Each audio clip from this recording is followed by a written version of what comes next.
کہ جب اس کے دماغ پہ شہوت چڑھے گی اس کو شادی کا مشورہ نہیں دیں گے. اس کو کہیں محاسبہ کرو, مراقبہ کرو, فلاں بزرگ کا بیان سنو, تبلیغ میں چلہ لگاؤ, 4 مہینے لگاؤ. خدا کی قسم لا الہ الا اللہ یہ وہ سوچ ہے جو قوم لوط کی سوچ تھی, یہ مسلمانوں کی سوچ نہیں ہو سکتی. حرام شہوت سے بچنے کا راستہ اللہ نے شادی میں رکھا ہے, محاسبوں مراقبوں میں نہیں رکھا. نکال دو اس قرآن کو اپنے گھر سے باہر. اتنا میں معاشرے کے خلاف اس چیز میں لڑ کے خود تھک گیا ہوں کہ میں کبھی سوچتا ہوں یا تو میں پاگل ہو گیا ہوں یا یہ سارے لوگ پاگل ہو گئے. آپ کو بھوک لگ رہی ہو, کھانے کو روٹی نہیں ملے گی تو جو تھوڑے دن تک برداشت کرو گے پھر کچرے سے گند نکال کے کھانا شروع کر دو گے. کب تک برداشت کرے گا؟ تو جب مرد اور عورت کی خواہش پوری نہیں ہوتی نتیجہ کیا نکلتا ہے؟ وہ گند کی طرف جانا شروع. اور ایک وقت تک تو واپسی کا چانس ہوتا ہے, کچھ وقت کے بعد پھر پیسے آ جائیں گے نا, کروڑوں روپے بھی, پھر بھی واپسی کا چانس. تبھی نکاح کے بعد بھی گندگی میں پڑے رہتے ہیں ایسے لوگ, دیر سے جن کی شادیاں ہوتی ہیں نا, شادی کر کے بھی گناہ نہیں چھوڑتے وہ. تو لوط علیہ السلام نے کیا کہا اپنی قوم کو کہ یہ عورتوں سے نکاح کیوں نہیں کر رہے؟ قوم جواب میں کہہ رہی ہے ما لنا فی بناتک من حق, ہمیں عورت سے نکاح میں دلچسپی ختم نہیں ہے. اس سے پتہ چلا کہ گناہوں میں جب پڑو گے تو حلال کی لذت بولو نا ختم ہو جائے گی, ختم ہو جائے گی. اور یہی ہو رہا ہے ہمارے معاشرے.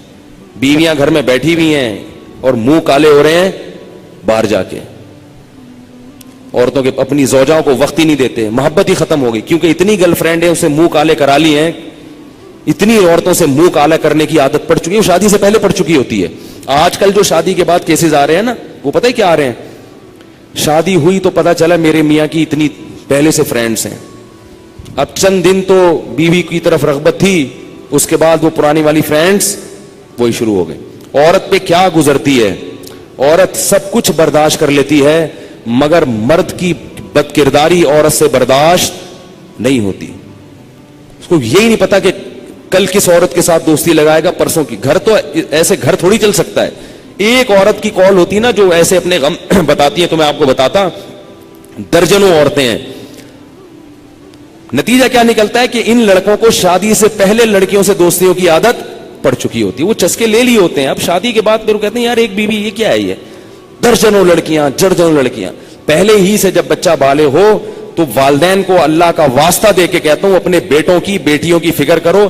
بچہ بالغ ہو برائیوں میں پڑنے سے پہلے اسے اس کو گھر بار پہ لگا دو. اتنا نیک شریف نکلے گا, دیکھو آپ دعائیں دو گے مجھے, ایسا پیارا بچہ نکلے گا آپ کا, تھوڑے دن میں اس کی اولاد ہو جائے گی, میاں بیوی بچہ, وہ اسی میں مشغول ہو جائیں گے. اس کی کیونکہ اللہ نے انسان کے دل میں فطری طور پر گناہ سے نفرت رکھی ہے. جب اس کی حلال طریقے سے تسکین ہو جائے گی تو فطری طور پر اس کا طبیعت جائے گی نہیں گناہ کی طرف. میرے جو بزرگ ہیں, میرے مشائخ ہیں, 13 14 سال کی عمر میں ان کی شادیاں ہوئی تھیں. ایسی پاکیزہ زندگی انہوں نے گزاری ہے. میرے جو بزرگ ہیں میں ان کی بات کر رہا ہوں, 13 سال 14 سال میں ان کی شادیاں ہوئی ہیں, ایسے پاکیزہ زندگی. تو میڈیا تمہیں جہنم کی آگ کی طرف لے کے جائے گا. تو اللہ نے وہ لوط علیہ السلام نے کیا کہا کہ نکاح کرو, انہوں نے کہا ہمیں عورتوں سے نکاح میں رغبت نہیں ہے. اب لوط علیہ السلام کے الفاظ سنیں, لو ان لی بکم قوتا او آوی الی رکن شدید, میں اس قوم میں اکیلا ہوں, کاش میرے بازوؤں میں طاقت ہوتی میں تم سے لڑتا, کاش میری قوم میرا ساتھ دیتی, میں لڑائی کرتا, میں لڑتا, جہاد کرتا, تمہارے خلاف تلوار چلاتا. کوئی قبیلہ ہوتا نا تو میں لڑتا اس کے خلاف. وَيَزِيقُ, تو میں ذاق بہم صدرن, اللہ کہتا ہے لوط علیہ السلام کا سینہ ایسے گھٹ رہا تھا تنگی سے, اتنے پریشان تھے, اتنے پریشان, یہ کیا ہو رہا ہے. جب فرشتوں نے لوط علیہ السلام کی یہ کنڈیشن دیکھی نا کہ اب تو یہ غم سے مر نہ جائیں کہیں, اتنا سینے میں گھٹن پیدا ہو رہی ہے ان کے, تو پھر فرشتوں نے بتایا یا لوط, کیسی عجیب آیت ہے, یا لوط, اے لوط, لن یصلوا الیک, عربی میں ایک لفظ ہے لا یصلونا, تیری طرف نہیں پہنچیں گے, اور ایک ہے لن یصلوا الیک, ہرگز یہ تیری طرف نہیں پہنچ سکتے, ادھر آ ہی نہیں سکتے. یہ انا رسول ربک, ہم انسان نہیں ہیں, ہم رب کے فرشتے ہیں, اور اتنے طاقتور ہیں, اتنے طاقتور ہیں کہ ہم اس بستی کو یوں کر کے اٹھائیں گے اور الٹا کر کے زمین پہ دے ماریں گے. اتنی طاقت اللہ نے ہمارے بازوؤں میں رکھی ہے. یہ کیا سمجھ رہے ہیں؟ اس سے پتہ چلتا ہے کہ جب کسی قوم پر بہت بڑا عذاب آنے والا ہوتا ہے تو گناہ اس کے لیے بہت آسان ہو جاتا ہے.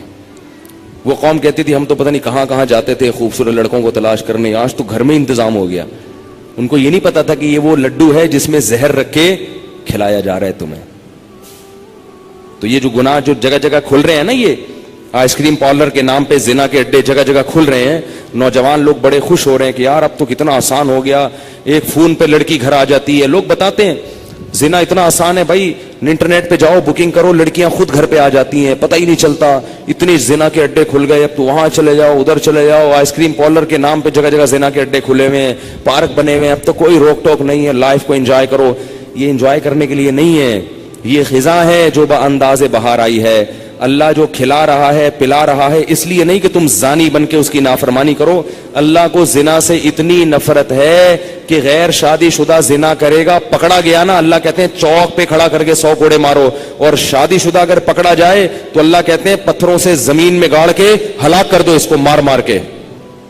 تو اتنی بڑی نفرت کی چیز اللہ ایسے کہے کہ چلو لائف کو انجوائے کرو. یہ عذاب کی تیاری ہو رہی ہے, جو اس میں لگے گا. حدیث میں آتا ہے کہ قرب قیامت میں فرات کا پانی ہٹے گا اور سونا نکلے گا اس میں سے, اتنا سونا نکلے گا. آپ نے فرمایا جس نے بھی اس سونے کو ہاتھ لگایا جمع کیا اس پر عذاب آئے گا اللہ کا. یہ اللہ کی ایک آزمائش ہوگی جو نبی نے پہلے سے بتا دی. اب بیوقوف ہوں گے نا وہ جو وہاں سے حدیث سننے کے بعد بھی سونا اکٹھا کر رہے ہوں گے, خوش قسمت ہوں گے جو بولیں گے نبی یہ رہنے دو, یہ نہیں لو. تو یہ وہی ہے جب جالوت اور طالوت کا مقابلہ ہوا نا, تو طالوت کے لشکر کو وقت کے نبی نے کیا کہا کہ جس نے نہر کا پانی پیا نا پیاس میں, اس پر اللہ کا عذاب آئے گا, وہ لڑنے کی طاقت نہیں ہوگی. اور جس نے نہر کا پانی دیکھا اور پیاس لگ رہی پھر بھی نہیں پیا, اس کو اللہ استقامت عطا کریں گے. تو اب مجاہدین جا رہے ہیں, درمیان میں دریا آیا, پیاس لگ رہی ہے, پانی ہے. وقت کے نبی کہہ رہے ہیں کہ اس پانی سے تمہیں پینے کی اجازت نہیں ہے. اب دیکھو کوئی مٹکا آ جاتا, گلاس آ جاتا تو آسان تھا بچنا, پورا دریا اللہ نے چلا دیا, بھئی اب پی کے دکھاؤ. فشربوا منہ, اللہ فرماتے اکثریت نے پیا, تھوڑے سے لوگوں نے نہیں پیا. اکثریت کو اللہ نے تباہ کر دیا, اور ان تھوڑوں سے لوگوں کو اللہ نے جالوت پہ فتح عطا فرمائی, بادشاہ بنا دیا, حاکم بنا دیا. اور اسی میں داؤد علیہ السلام کو اللہ نے پیغمبر بنا دیا. اسی میں داؤد بھی تھے ان تھوڑے سے لوگوں میں, اور ان کو اللہ نے اتنی طاقت دی کہ انہوں نے جالوت کو قتل کیا. اور اللہ فرماتے ہیں جب قتل کیا اللہ نے داؤد کو خلافت بھی دے دی اور نبوت بھی دے دی, اور اتنی بڑی خلافت داؤد علیہ السلام کی لوہے کو ان کے ہاتھ میں نرم کر دیا. پھر ان کے بیٹے سلیمان دیے ان کو, جو ان سے بھی بڑے بادشاہ بنے. تھوڑا سا مجاہدہ کر لو بھائی, وہ پانی سے منع کر رہے ہیں نہیں پیو, اللہ کہہ رہے ہیں یہ جگہ جگہ آئس کریم پارلر کے نام پہ زنا کے اڈے کھلے ہوئے, نظر نیچی کر کے گزر جایا کرو. نہیں کرو تو جو بچے گا اللہ اس کو نوازے گا, جو جائے گا ایک تھوڑی دیر کے لیے منہ کالا کرے گا اللہ اس کے دل کا سکون چھین لے گا. تو بھائی اللہ کہہ رہے تو رک جاؤ نا بھائی, کیوں جا کے منہ کالا کرے انسان, وہاں پہ کیا مل جائے گا تھوڑی دیر کی لذت میں. یہی اللہ کی دعوت ہے, اور مجھے بھی اللہ عمل کی توفیق عطا فرمائے, آپ کو بھی اللہ. تو جب لوط علیہ السلام کی قوم نے کہا, فرشتوں نے کہا کہ یہ ہمارے قریب نہیں آئیں گے, اور اللہ نے لوط علیہ السلام سے یہ بھی کہا, فرشتوں نے, اب تو فرشتے اللہ کی طرف سے نمائندہ بن کے آئے ہیں نا, کہ یہ کچھ بھی نہیں کر سکتے, اور صبح صادق کے وقت آپ یہاں سے پہلے نکل جائیں, ہم ان کی آنکھوں کو اندھا کر دیں گے, آپ اور آپ کے ساتھ ایمان والے نکل جائیں. اور پہلے بتا دیا کہ آپ کی بیوی بھی ساتھ میں چلے گی, بھاگے گی آپ کے ساتھ. ہوگا کیا, اس قوم کو انبیاء کو بتایا, تو نبی کو اور ایمان والوں کو بتایا فرشتوں نے کہ جب آپ جائیں گے نا آگے عذاب آ جائے گا قوم کے اوپر, صبح صادق ہوتے ہی عذاب آئے گا. رات یہ یہاں اسٹے کیا ہوا, انہوں نے گول دائرے میں کھڑے ہوئے ہیں, جیسے ہی صبح صادق کی پہلی روشنی پھوٹے گی, جو سحری کا وقت ختم ہوتا ہے جس وقت, تو اس قوم پر عذاب آئے گا, تو پیچھے مڑ کے کسی نے اس عذاب کو نہیں دیکھنا.